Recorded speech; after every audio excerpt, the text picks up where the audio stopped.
Coming up on today's Daily Clone, it's National Signing Day. 26 new signees for Iowa State and Matt Campbell. Everything Campbell had to say, plus a wild day of coaching news in the Big 12. All of that after a word from Fareway. As a student athlete, life can be pretty demanding. Fortunately, I can always count on Fareway to help me refuel and bounce back. It's why this is right where I want to be. Fareway, your home court advantage. Hello and welcome into the Northwest Bank Studios for the Daily Clone here on a Wednesday presented by Fareway Meat and Grocery. It's National Signing Day and Iowa State welcomes in 26 new signees in the class of 2026. 25 high school players, one JUCO player, and it looks like this class is going to end up in the top 50, 9th in the Big 12 as of right now. And so much has changed about recruiting, roster construction, National Signing Day in Campbell's tenure. But one thing hasn't changed. You don't win on signing day. You win 2, 3, 4 years down the road, and Campbell still holds that thought. And with that being said, likes the guys that he's bringing in. 10 years being somewhere you know who fits, you know what you're looking for, and you haven't wavered. And, I think when you look at every one of these young men and you hear their story, I think you see the success they had, their teams, their individual successes, the leadership that's coming in. I think it fits everything that this program's been built on. And so I'm really, really excited about the quality of character of the humans that are coming in, the families. I think it's been a credit to, Hooge and his staff. I mean, our ability to continue to uncover elite football players that come and are looking for the right opportunity at the right place.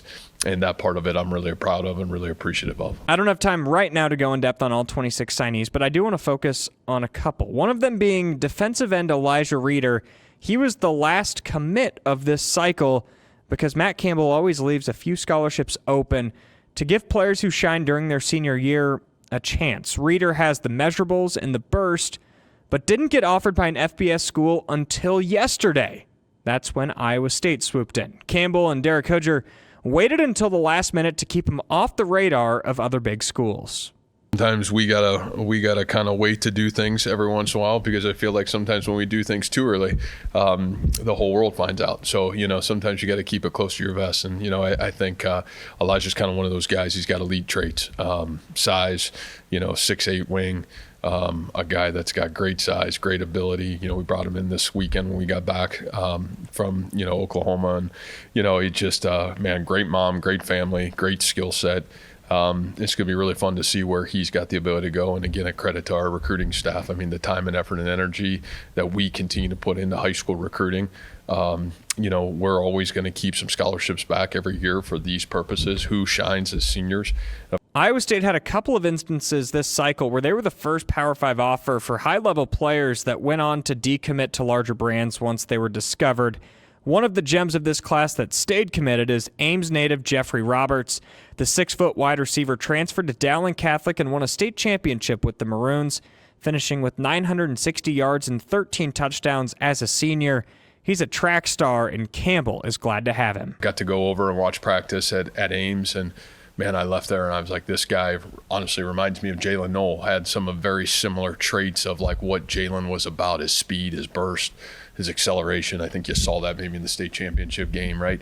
And, I think Jeffery is a really special human that has worked really hard to, I think, grow into a great football player. He's certainly been great in the track as well. And then I think, when he decided to go to Dowling, in tough situation at Ames, they didn't have a football coach for a while. He chooses to go over to Dowling Catholic, and I think we all know what kind of football coach, obviously, Coach Wilson is, and I think you just saw him just keep getting better and better. So, won a state championship. I think he's got a chance to finish, at Dowling with a great degree, and, we're really excited about what he's about, who he is, what he stands for, and I think anytime, and we've talked about this, anytime you can get a young man from this state to stay home, they want to be a Cyclone and be a part of this program. We're really grateful for that, and Jeffrey's no different. For more information on the class of 2026, head on over to CycloneFanatic.com and check out our National Signing Day tracker. It's a busy day in the coaching world, as always, but especially in the Big 12. Kansas State head coach Chris Kleiman is retiring after 7 seasons at the helm in Manhattan. Kleiman and the Wildcats were picked by a lot to win the Big 12 this year and finished at just 6-6. All reports indicate that Kansas State is hiring their own. Their legend, Colin Klein, the former quarterback, had a good stint as OC under Kleiman and then went on to be the offensive coordinator for Texas A&M the last 2 seasons. By all accounts, that seems like a home run hire for the Wildcats. This comes a day after Kalani Sitake turned down Penn State to sign an extension at BYU, and Texas Tech head coach Joey McGuire also reached an agreement to extend his contract in Lubbock on Tuesday. The fellas over at Let 'Em Cook, Dylan Kuhn and Nigel Dyson, sat down with former Cyclone basketball player Conrad Hawley as he starts his motivational speaking career. Hawley had a background at Kansas. He was on scholarship as a quarterback, got the opportunity to walk on at Iowa State. Hawley, in a way that only the CEO can, talks about his welcome to Power 5 basketball moment in practice. And we were playing 5-on-5 the first day, and I got the ball, and I was wide open, which was a smart job by the defense. And I probably had like a 15-foot shot, maybe like 17, right behind the free throw line. And I'm like, man, shit, I'm gonna make this bitch. Sorry, I apologize for cussing, but I shoot it, I airball, I didn't even hit the net. Like it was like 10 feet short.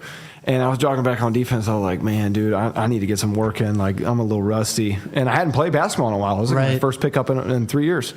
And then just the next play on the scrimmage, I'm backdoor cut. I'm wide open. I'm like, I'm going to score. And if I score, I'm going to talk some trash. Like, I'm going to feel great. And Trey King comes out of nowhere and just wham, blocks it. So like, dang, that sucks. And then the next play, he blocked it. We go down. I'm playing defense now, and there's like a goalie, which is the guy like in the middle of the floor. That's what our defense calls a goalie. And you have a spy, and then you have your on-ball defenders. And I was the goalie in this situation. It was my first day learning what the goalie was. Yeah. And so I'm the goalie. I'm late rotating, of course. Well, if you're late rotating and you're me, it sucks. If you're late rotating and you're Hassan Ward, you can probably block the shot. Right. Yeah. So I was late rotating, which sucked. And then I look at Trey King, and his nuts were on my forehead, and I got dunked on. And, double homicide. But it gets worse. I mean, we go down the next play, and so now we're on defense again, and I'm like, now I'm tired, and my ankles hurt, my knees hurt, Your feelings hurt. my feelings are hurt, like my body hurts. Like these guys play so hard, so fast, so physical. They can cut, jump, and like I didn't realize. Like getting hit by a screen just hurt. Like they are it's like a brick wall. And it hurt way more than any football hit by far. Yeah. Like these dudes were just so dense. They didn't have any body fat. And so next play I get like my ankles broken and scored on again, and then I got subbed out. And I don't think I like played 5-on-5 for like 3 weeks. So that definitely, man, that sucked. Great stuff there from Conrad. Nigel and Dylan did a great job on that interview. Be sure to check out the full thing. Let 'Em Cook wherever you get your podcasts. Spotify, Apple, and YouTube. That'll do it for today's Daily Clone. We appreciate you for tuning in. The Cyclone men play Elkhorn State tonight. We'll have all of our normal game day coverage, CycloneFanatic.com and Cyclone Fanatic on YouTube. Be sure to like, subscribe, and tell your friends about what we're doing over here in the Northwest Bank Studios.